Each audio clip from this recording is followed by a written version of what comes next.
Defeat was certain, until battle-scarred human soldiers arrived. The message came on an ordinary Tuesday morning. Earth's global defense network detected an unknown object decelerating from faster-than-light travel at the edge of the solar system. Within hours, military bases worldwide went on high alert. Fighter jets scrambled, missile systems activated. The world held its breath. No one expected the visitor to broadcast a message of peace in perfect English. People of Earth, we come seeking alliance, not conflict. Our civilization faces extinction. You may be our last hope. The alien ship, sleek, crystalline, and impossibly advanced, requested permission to land at a neutral location. World leaders chose a remote airfield in Nevada, surrounded by miles of empty desert. Commander Zixaval stepped from his ship onto Earth soil with 4 arms raised in the universal gesture of peace. His blue skin shimmered under the harsh sun. Eyes that looked like pools of liquid silver blinked rapidly, adjusting to Earth's brightness. Behind him, 3 other aliens of different species emerged, each more strange than the last. Frank Rivera watched from behind mirrored sunglasses, his hand never straying far from his sidearm. As the highest-ranking military officer present, the colonel had been chosen to make first contact. 20 years of combat experience had taught him to trust his instincts, and right now, they told him these aliens were desperate. "Welcome to Earth," Rivera said simply. "I'm told you need our help." Zixval bowed his elongated head. "More than you can imagine, Colonel. The Galactic Coalition faces complete destruction. The enemy we fight, we call them the Scourge, has defeated our forces in 17 consecutive battles. Our homeworlds will fall within months." Rivera remained expressionless. "And what does this have to do with us? Earth has never been part of your coalition." "That was deliberate," admitted Zixval. "Your species was deemed too unpredictable, too violent for peaceful integration." A pause. "Those same qualities may now be our salvation."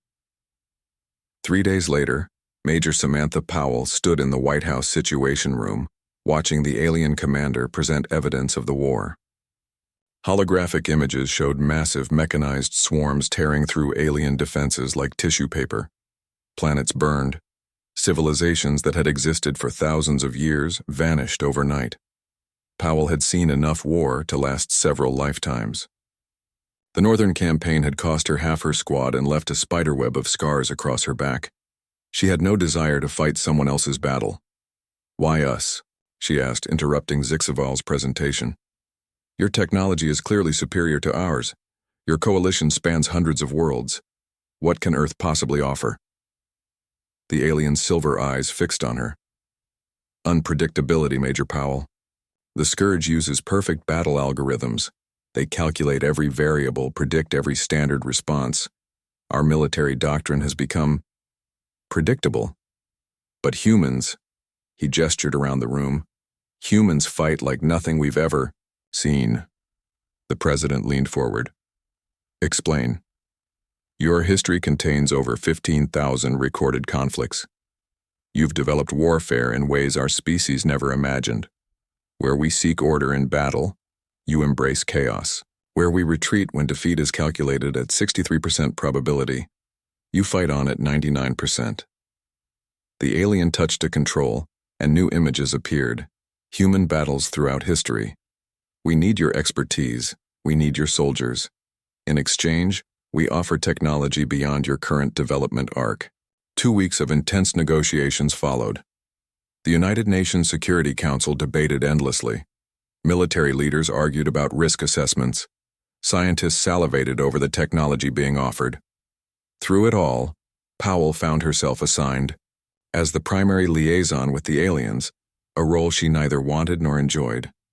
"They're holding something back," she told Rivera one evening, as they watched coalition representatives board their ship. "I can feel it." Rivera nodded. The colonel had gone completely gray in his 45 years, but his eyes missed nothing.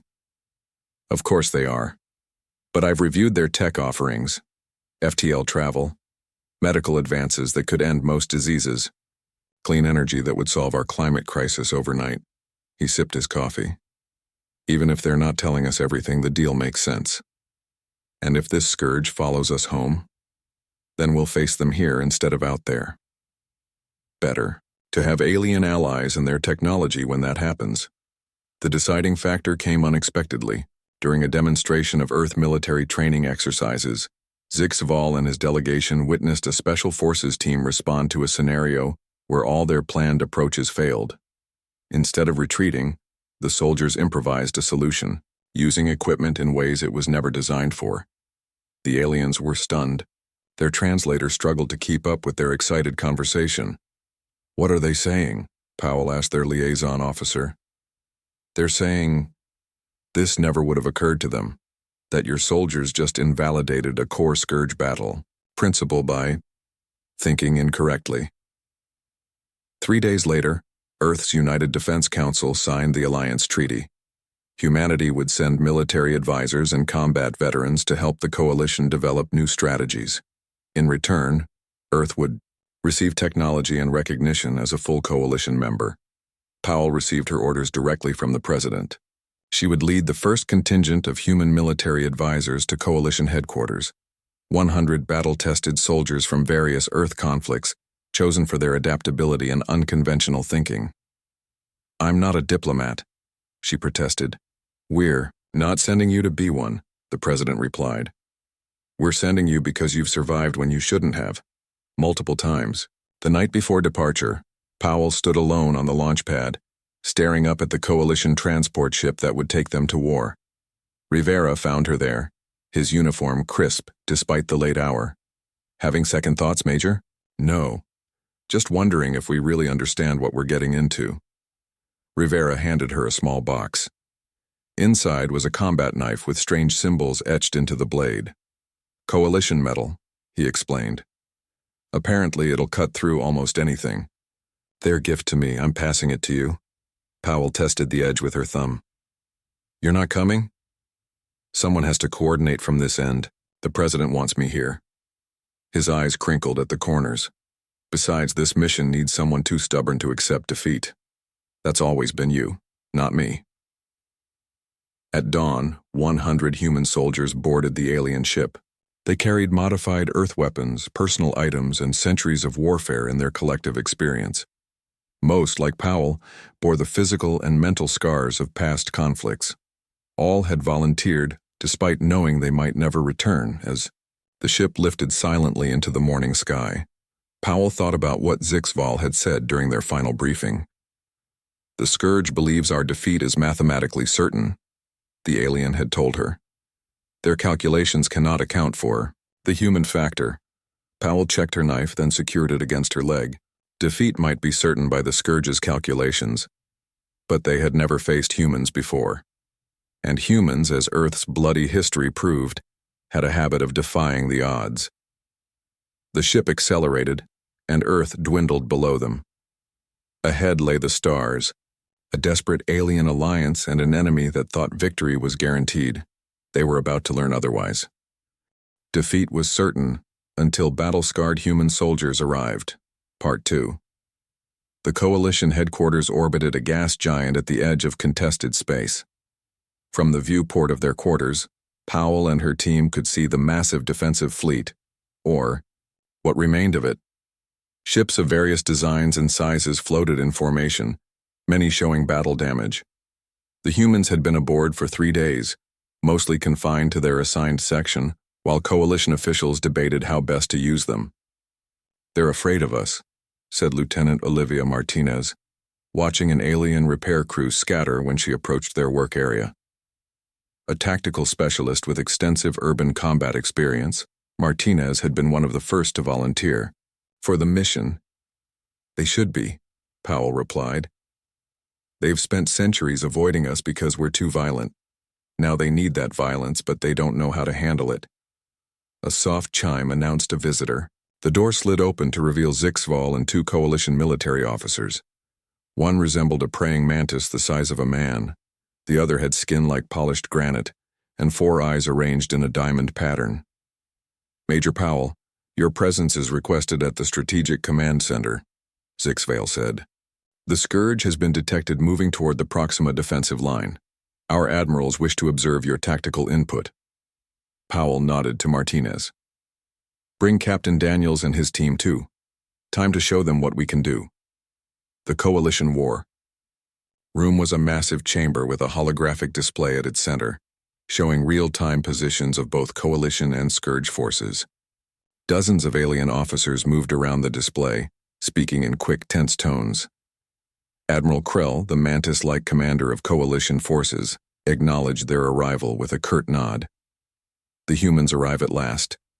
I hope your reputation for innovative warfare is not exaggerated. Captain Eric Daniels stepped forward. Before joining this mission, he had led Special Forces teams in 3 major Earth conflicts. A nasty scar ran from his left eye to his jaw, the result of a close encounter with an enemy blade.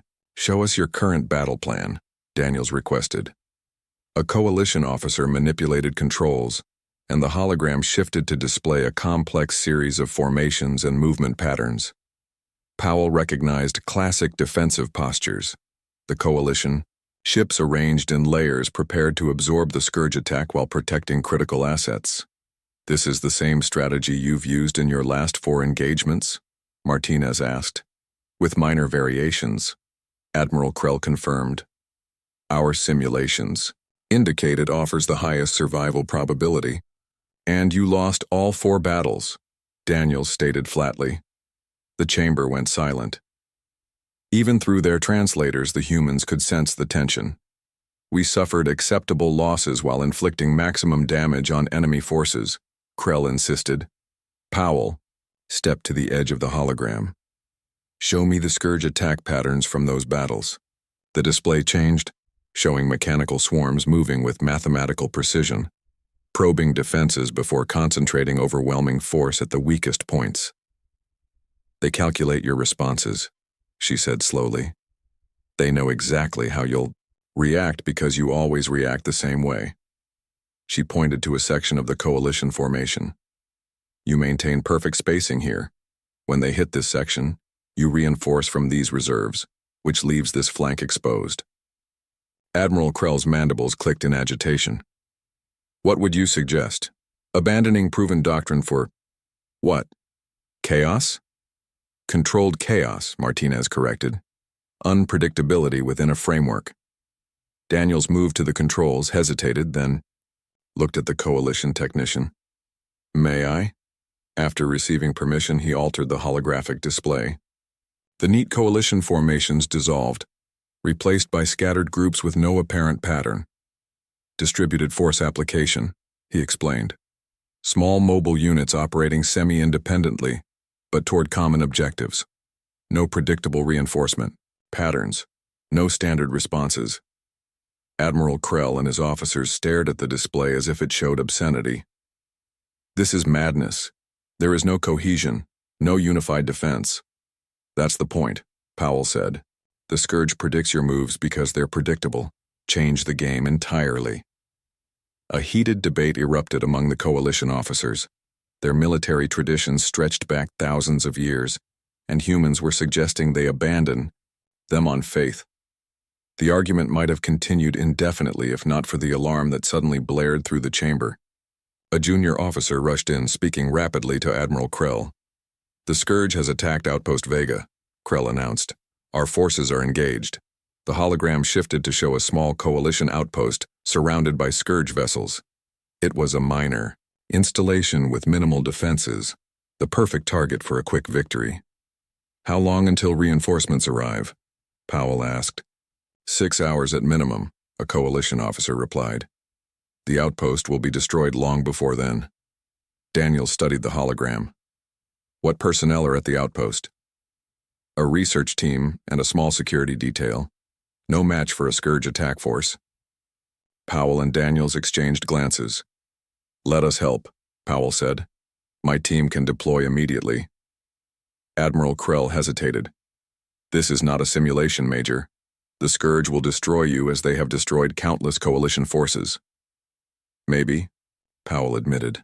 Or maybe we'll surprise them. Either way, you have nothing to lose. 30 minutes later, Powell led 20 human soldiers aboard a Coalition transport ship. Each carried modified Earth weapons enhanced with Coalition technology, assault rifles that could punch through Scourge armor, grenades that disrupted their communication systems. Captain Daniels reviewed the outpost schematics while the transport hurtled through space. The Scourge expects the standard Coalition defense protocol, personnel retreating to the central chamber while automated systems engage. So we do the opposite, Martinez suggested. Move to the exterior. Take the fight to them.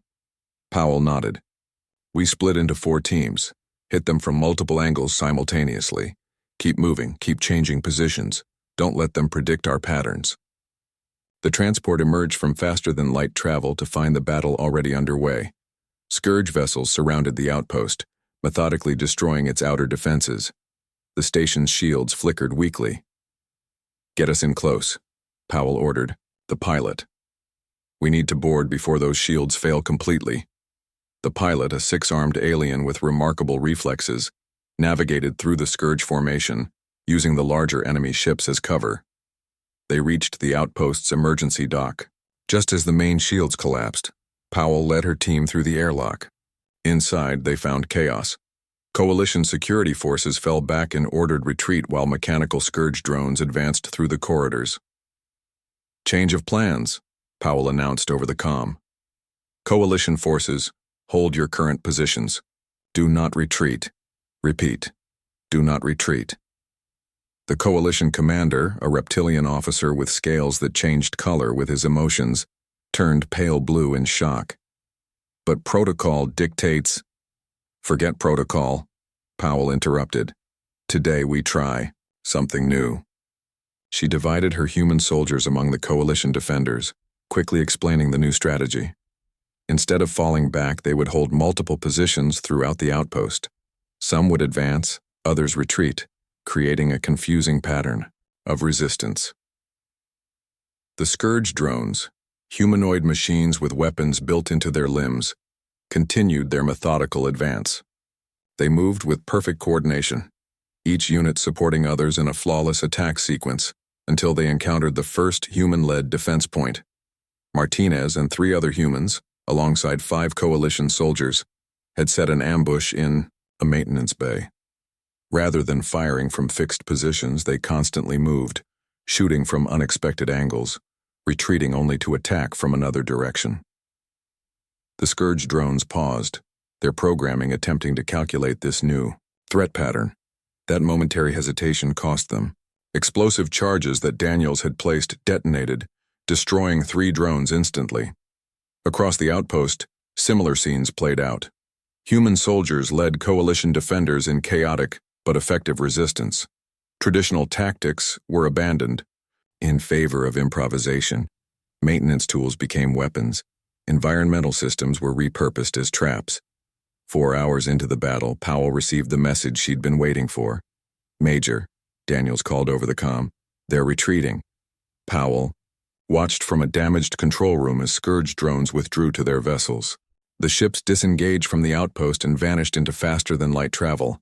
The Coalition defenders stood in stunned silence. None of them had ever witnessed a Scourge retreat. The reptilian commander's scales had turned bright gold, a color Powell hadn't seen before. Is this victory? He asked, as if unfamiliar with the concept. Powell checked the casualty reports. They had lost 8 people, 3 humans and 5 Coalition soldiers. Significant, but far fewer than expected. It's a start, she said quietly. Just a start. When they returned to Coalition headquarters, they found Admiral Krell and his officers, waiting. The mood had changed.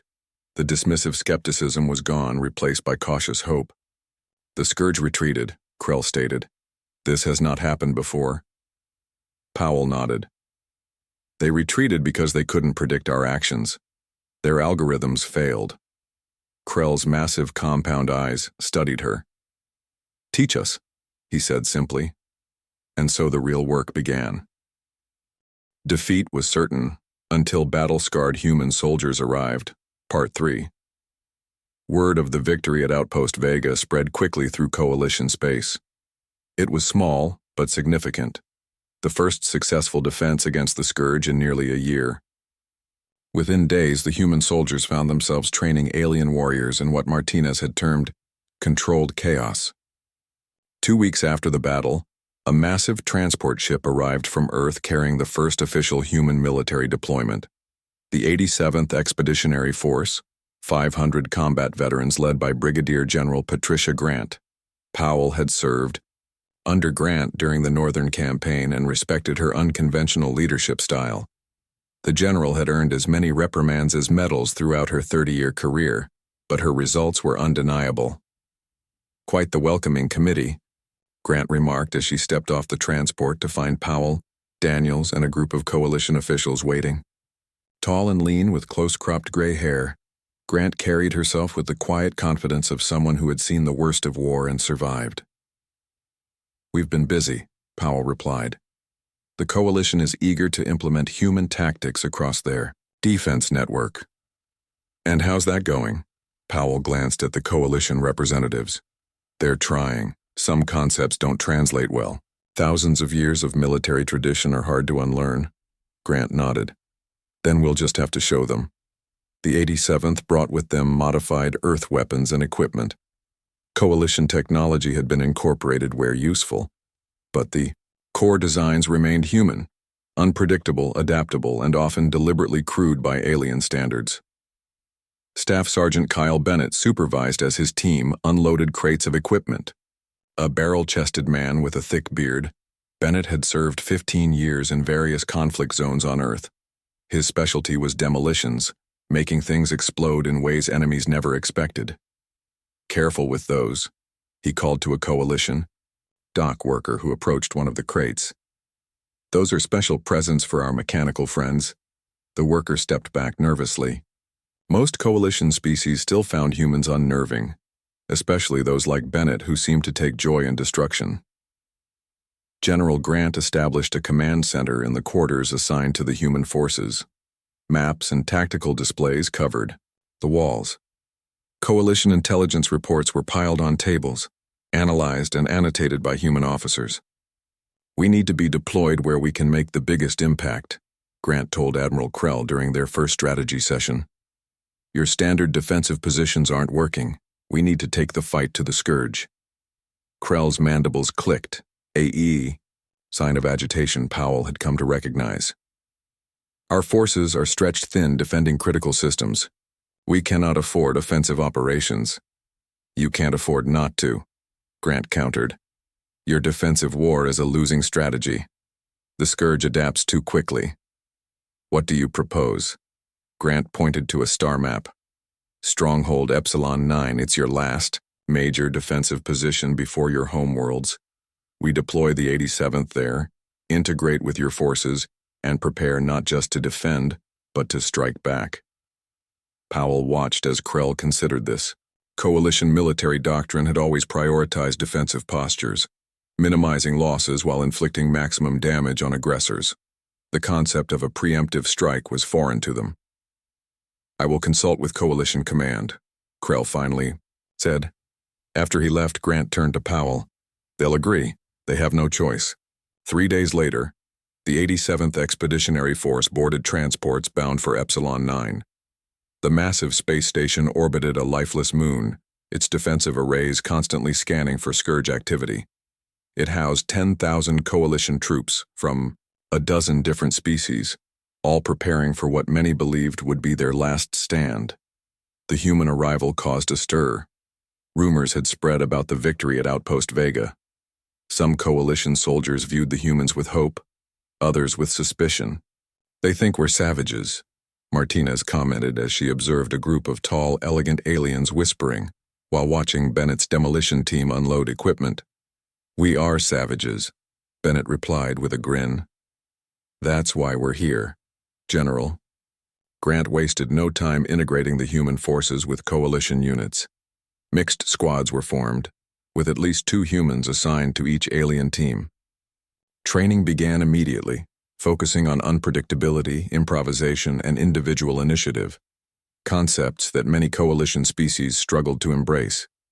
"You rely too much on orders," Powell told a group of coalition officers during a training session. "In battle, conditions change too quickly. Every soldier needs to think for themselves while working toward the common objective. This contradicts thousands of years of military doctrine, one officer objected. That doctrine has led to 17 consecutive defeats, Powell reminded them. Time for something new. On the 5th day at Epsilon 9, Bennett's demolition team was assigned to reinforce the station's outer defense ring.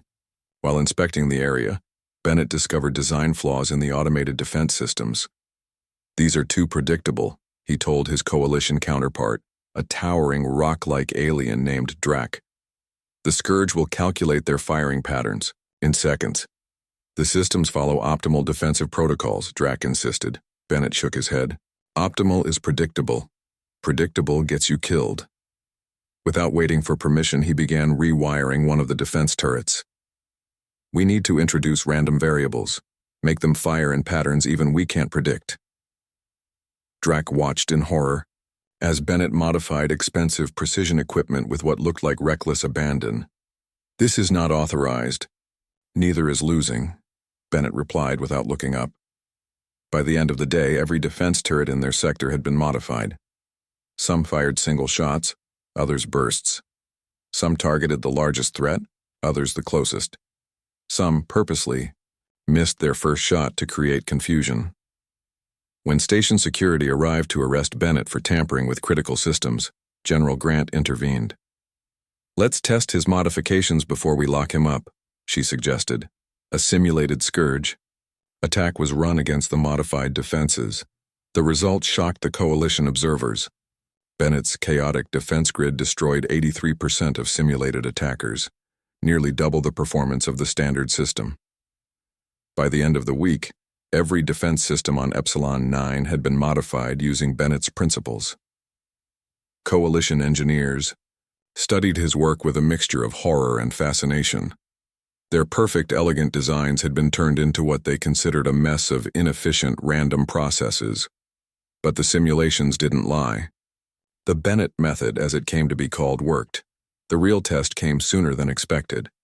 9 days after the humans arrived at Epsilon 9, long-range sensors detected a massive Scourge fleet approaching. Nearly 100 ships, including 3 command vessels, the largest attack force seen in months. "They know we're here," Powell said as she studied the tactical display with Grant and Krell. "They know something has changed." "Good," Grant replied. "Let them come prepared for the old coalition. They'll find something very different waiting." While coalition commanders prepared for evacuation contingencies, standard procedure when facing such overwhelming odds, Grant gathered her human officers. "This is what we came for," she told them. "The coalition has been fighting this war by the Scourge's rules. Today, we change the game." The plan she outlined was so reckless that coalition commanders attempted to override her authority when they learned of it. It was Zixval who finally intervened. "We sought humans precisely because they think differently," the diplomat reminded his colleagues. "We must trust them now, or surrender to the Scourge." As the enemy fleet approached Epsilon 9, coalition forces prepared for battle under human direction. Standard formations were abandoned. Defense systems operated on Bennett's chaotic principles. And for the first time, small strike teams prepared not just to defend, but to board and capture Scourge vessels. Powell checked her weapons and looked around at her mixed human coalition strike team. They were nervous, but determined. "Remember," she told them, "the Scourge expects you to retreat when their calculations show defeat is likely. Don't. That's when you push harder." The first Scourge ships entered weapons range, and Epsilon 9 erupted with defensive fire. The battle for survival had begun, and for the first time since the war started, it would not go as the Scourge calculated. Defeat was certain, until battle-scarred human soldiers arrived. Part 4. The first wave of Scourge vessels approached Epsilon 9 in perfect formation. They moved with mechanical precision, each ship maintaining exact distances from the others. Their attack pattern was familiar to coalition defenders, a standard envelopment strategy that had worked countless times before. But this time, Epsilon 9 did not respond as expected. Bennett's modified defense systems activated in seemingly random sequences. Some turrets fired immediately, others waited. Some targeted the lead ships, others focused on vessels in the rear. The chaotic defense created gaps in the Scourge formation as ships took evasive action against unpredictable fire patterns. In the command center, General Grant watched the initial engagement with intense focus. "Now," she said quietly. "Launch, strike teams." Across Epsilon 9, small attack craft launched from hidden bays. Each carried a mixed team of human and coalition soldiers. Instead of taking defensive positions, they flew directly toward the confused Scourge formation.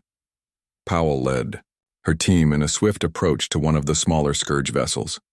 Their craft was designed for this mission, small, fast, and enhanced with stealth technology to avoid detection until the last moment. "Remember," she told her team as they prepared to board, "move constantly. Never establish a pattern. Communicate, with hand signals, not radio. The Scourge monitors all electronic communications." Her team included 3 humans and 4 coalition soldiers, including Drac, the rock-like alien who had initially objected to Bennett's modifications. Now he checked his weapons with calm efficiency. "I never thought I would board a Scourge vessel," he rumbled. "In all our battles, we always fought defensively." "First time for everything," Powell replied. Their craft attached to the Scourge ship's hull.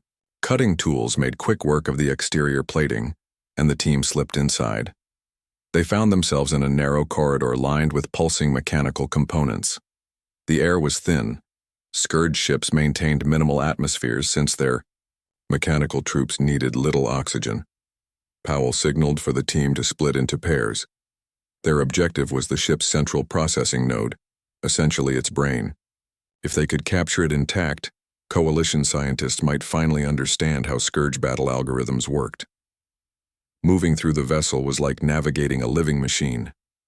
Mechanical drones patrolled the corridors, their movements precise and predictable. Powell's team avoided most, silently eliminating those they couldn't bypass. Meanwhile, across the battlefield, other strike teams implemented similar missions. Martinez led a team targeting a Scourge communications relay. Bennett's group planted chaotic explosive devices throughout a large destroyer. Each team operated independently but toward a common goal: disrupt the Scourge's coordinated response.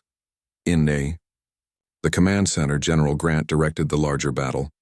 Coalition officers were shocked by her approach. Rather than maintaining a unified defense, she split their forces into dozens of small mobile units that engaged, retreated, and re-engaged in unpredictable patterns. "The forward section has been breached," a coalition officer reported urgently. "Standard protocol requires reinforcement from Sector 7. "No," Grant countered. "Reinforce from Sector 3 instead. And not in standard formation, send them in staggered waves. But that leaves Sector 3 vulnerable." "Exactly. The Scourge will detect the weakness and divert forces there. When they do, Bennett's team detonates their charges in that destroyer." The coalition officer stared at her. "You're intentionally creating weaknesses in our defense?" "False weaknesses," Grant corrected. "Bait."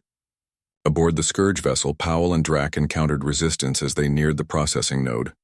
4 combat drones blocked their path, weapons raised. Unlike the patrol units, these were designed specifically for internal defense. Powell signaled Drac, then rolled a small device down the corridor. It wasn't a standard grenade. It was one of Bennett's special creations. When it activated, it did nothing for 3 seconds, then emitted a burst of electromagnetic energy, followed by a flash of light, followed by a small explosion. The unpredictable sequence confused the drone's threat assessment algorithms. They focused on the device, attempting to categorize each stage of its activation as a separate threat. In that moment of confusion, Powell and Drac attacked from opposite sides of the corridor. The fight was brief but intense. Powell took a glancing blow from a drone's energy weapon, leaving a burn across her shoulder. Drac's rocky exterior cracked under impact, but he continued fighting without slowing. When the corridor was clear, they proceeded to the processing node, a spherical chamber filled with pulsing light patterns. At its center floated a crystalline structure that housed the ship's main computer. "Set up the extraction equipment," Powell ordered. "We have 5 minutes before the other teams begin their final phase." Across the battlefield, Martinez's team had reached the communications relay. Rather than destroying it, they attached a device that introduced subtle errors into the Scourge command signals. Ships began receiving conflicting orders: advance and retreat simultaneously, fire at specific targets and preserve ammunition, prioritize multiple objectives at once. The massive Scourge fleet, once moving with perfect coordination, began to exhibit signs of confusion. Ships moved out of formation. Attack patterns became disjointed. For the first time, the machine intelligence that guided them faced input. It couldn't reconcile. Bennett's team had planted their devices throughout their target destroyer and retreated to a safe distance. When Grant gave the signal, they detonated. Them, not simultaneously as Scourge defenses would expect, but in a seemingly random sequence over 2 minutes. The destroyer didn't explode catastrophically. Instead, it suffered cascading system failures that spread from section to section, in unpredictable patterns. Its crew of drones, unable to prioritize repairs without a clear pattern to the damage, essentially froze in place, caught in processing loops. In the command center, Admiral Krell watched in amazement as the Scourge fleet's perfect coordination dissolved into chaos. "This is unprecedented," he said to Grant. "Their response patterns have always been uniform." "That's because you've always been uniform in your defense," Grant replied. "They evolved to counter your predictability. Now they face something their algorithms can't process: human chaos." Powell's team completed their extraction of the processing core just as the ship's backup systems began to respond. They retreated to their craft and detached from the hull as internal alarms blared throughout the vessel. "All teams report status." Grant's voice came through their comms. One by one, the strike teams confirmed successful missions and retreats. Not all had accomplished their primary objectives, but every team had introduced some element of unpredictability into the Scourge fleet's operations. The combined effect was greater than anyone had anticipated. The Scourge vessels, unable to establish a cohesive battle plan against such chaotic opposition, began to withdraw, not in the orderly retreat of a strategic redeployment, but in the disjointed manner of individual units making independent decisions. For the first time in the war, a major Scourge fleet retreated without achieving its objective. As Powell's team returned to Epsilon 9, she watched through the viewports as Scourge vessels disappeared into faster-than-light travel. They had captured invaluable technology and intelligence, but the true victory was more significant. They had proven that the Scourge could be defeated. In the medical bay, Powell winced as a coalition medic treated her shoulder wound. "Lieutenant," Martinez sat nearby having her own injuries tended to. "Think they'll come back with a new strategy?" Martinez asked. Powell nodded. "They'll adapt. That's what they do." "So will we," Martinez replied with a tired smile. "That's what we do." Throughout Epsilon 9, similar scenes played out. Human and coalition soldiers celebrated their victory, tended their wounds, and prepared for the next battle. The cost had been high, nearly 100 dead and many more wounded. But for the first time since the war began, there was genuine hope. In the command center, Grant and Krell reviewed the battle data. "Your methods are..." Krell seemed to search for the right word. "Disturbing, but effective." Grant nodded. "Humans learned warfare the hard way, fighting each other for thousands of years. We know how to think like the enemy because we've been the enemy. What happens now?" "Now," Grant said, studying the star map, "we take the fight to them." Defeat was certain, until battle-scarred human soldiers arrived. Part 5.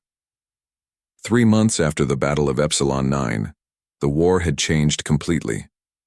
The Scourge no longer advanced with unstoppable certainty.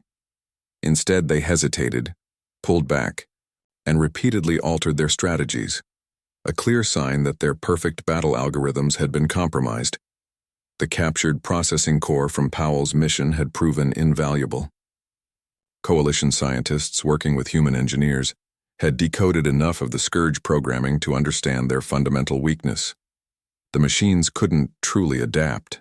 They could only modify existing patterns based on previous encounters.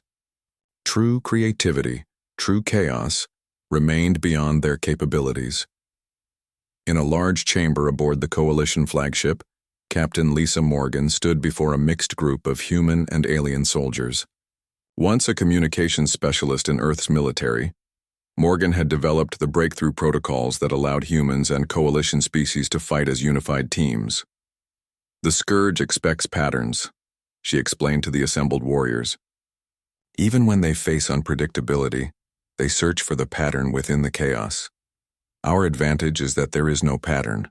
Each of you makes independent decisions based on training and instinct." A tall insectoid Coalition officer raised a limb. "But how do we coordinate without patterns? How do we avoid working against each other?"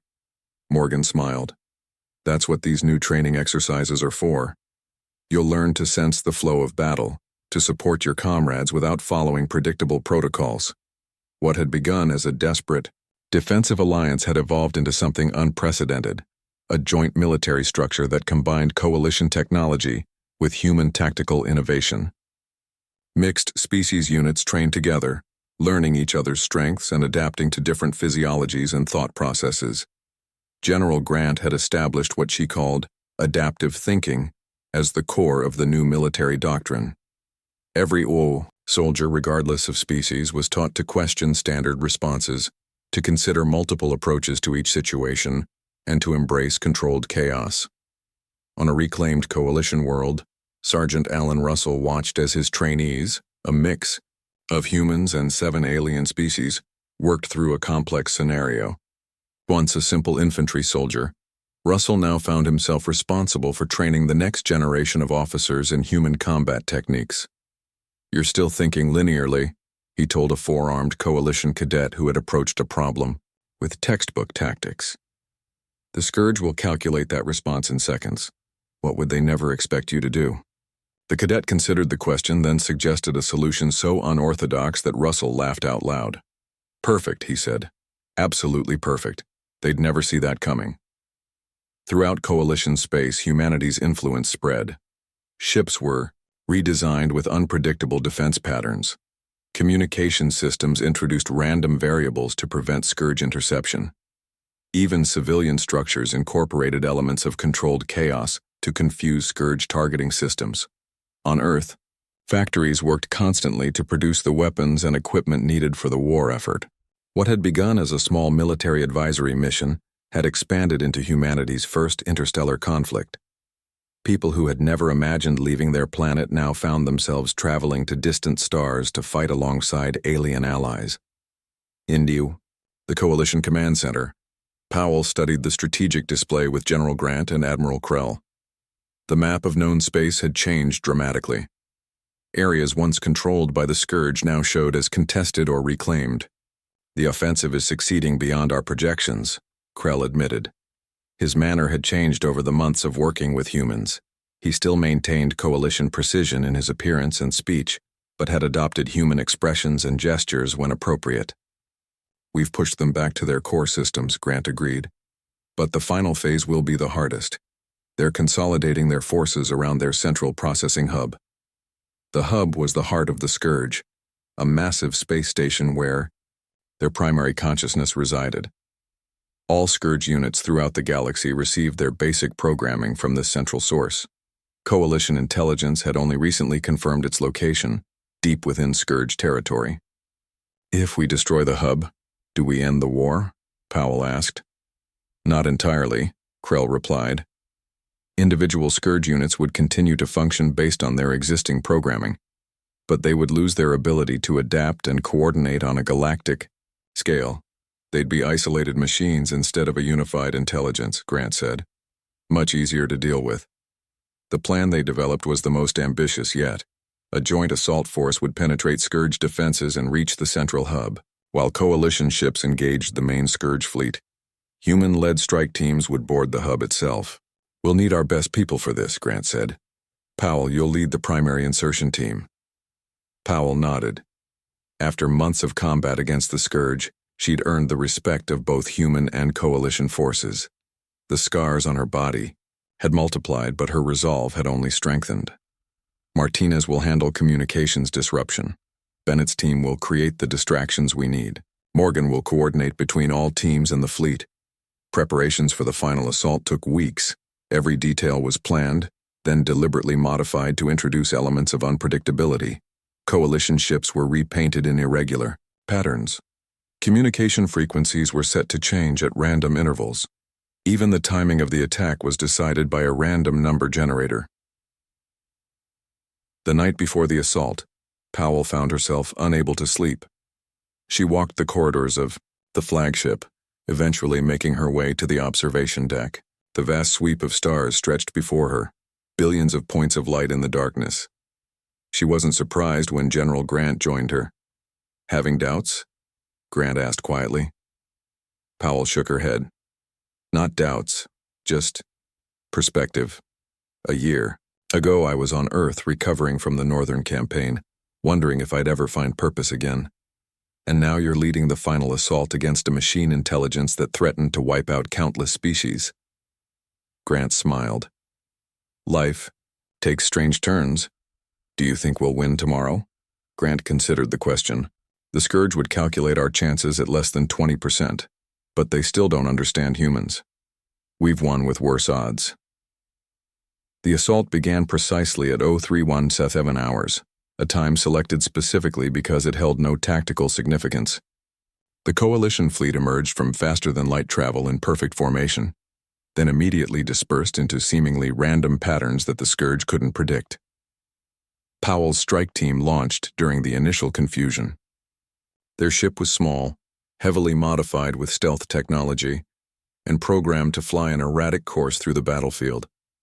Bennett's team created a series of spectacular diversions, ships exploding in cascading patterns, debris fields that hit approaching vessels, decoys that drew Scourge fire. The battle was the largest of the war. Thousands of ships engaged across a vast area of space. But unlike previous conflicts, this one had no fixed lines, no standard formations.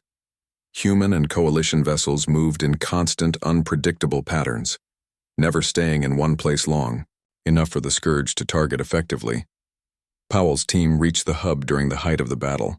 They attached to its outer shell and cut their way inside. The interior was unlike any Scourge vessel they had encountered before.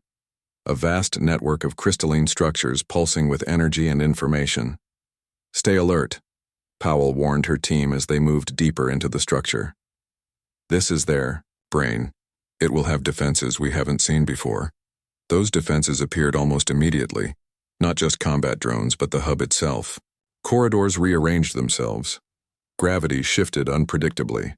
Holographic illusions disoriented the team, but Powell had anticipated this. Her team had trained for months in environments specifically designed to be disorienting and chaotic. Where Coalition soldiers might have been paralyzed by the constantly changing conditions, the humans adapted instantly and helped their alien teammates do the same. They fought their way to the central chamber, a massive spherical room where the Scourge consciousness resided in a complex network of quantum processors. Here the final battle would be decided. As Powell's team prepared to plant the specialized disruptors that would destroy the Scourge consciousness, the hub initiated its self-destruct sequence, a final attempt to deny the Coalition victory. In that moment, all the plans, all the training came down to improvisation. The distinctly human ability to find solutions where none seemed to exist. Powell's team, working with a calm born from countless battles, reconfigured their equipment to contain the coming explosion rather than trigger their own. The solution wasn't in any manual. It hadn't been planned or practiced. It was pure human ingenuity, born of desperation and determination. When the Scourge hub went silent, its consciousness disrupted but contained, the message spread quickly through the fleet. The mechanoid enemy, once seemingly invincible, had been defeated not by superior numbers or technology, but by the unpredictability of the human mind. 1 year later, Commander Zix Vol stood at a podium on Earth, addressing representatives from both human and Coalition worlds. The formal alliance treaty was being signed, recognizing humanity as full members of the Galactic